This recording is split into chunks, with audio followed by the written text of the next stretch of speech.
दोस्तों जब ग्रेजुएशन कर रहे थे तो हमारे एक प्रोफेसर थी जिनका हमेशा ये कहना होता था कि फीमेल बॉडी जो है पूरी तरह से हार्मोन्स पे टिकी होती है। उस टाइम तो उनके ये बात थोड़ी सी अटपटी लगती थी, लेकिन जब प्रैक्टिस में आए तो पिक्चर पूरी तरह से क्लियर हुई कि उनका कहना बिल्कुल भी गलत नहीं था। आप खुद देख लीजिए, हार्मोन्स जरा से भी डिस्टर्ब होते हैं तो फीमेल्स जो है कैसे मेंटली और फिजिकली डिस्टर्ब होने लगती हैं। और अगर मैं फीमेल हेल्थ की या फीमेल लाइफ की डिफरेंट स्टेजेस की अगर मैं बात करूं तो वहाँ पे हर एक हार्मोन का अपना एक रोल है।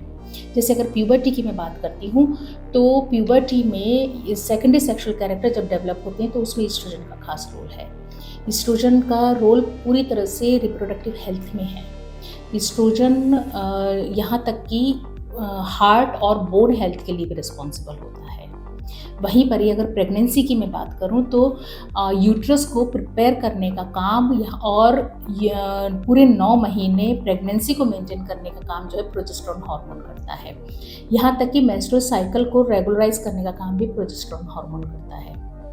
वहीं पर ही कॉर्टिसोल हार्मोन जो होता है वो स्ट्रेस को मैनेज करने का काम करता है। टेस्टोस्टेरोन हार्मोन जो कि फीमेल बॉडी में बहुत ही मिनिमल क्वांटिटी में पाया जाता है, बहुत कम अमाउंट में पाया जाता है, उसका भी अपना खास रोल है। वो जो है लिबिडो को मेंटेन करने का काम करता है। लिबिडो कहते हैं सेक्सुअल डिज़ायर। सेक्सुअल डिज़ायर को मेंटेन करने का काम जो है टेस्टोस्टेरोन करता है। यहाँ तक कि बोन डेंसिटी और मसल स्ट्रेंथ के लिए भी टेस्टोस्टेरोन हार्मोन रिस्पॉन्सिबल है। थायराइड हार्मोन जो है वो मेटाबॉलिज्म को मेंटेन करता है और साथ ही एनर्जी लेवल जो है बॉडी में बनाए रखता है। तो अब आप मुझे बताइए कि हार्मोन कहाँ तक रिस्पॉन्सिबल ना हो फीमेल हेल्थ को मेंटेन करने के लिए, फीमेल लाइफ को मेंटेन करने के लिए।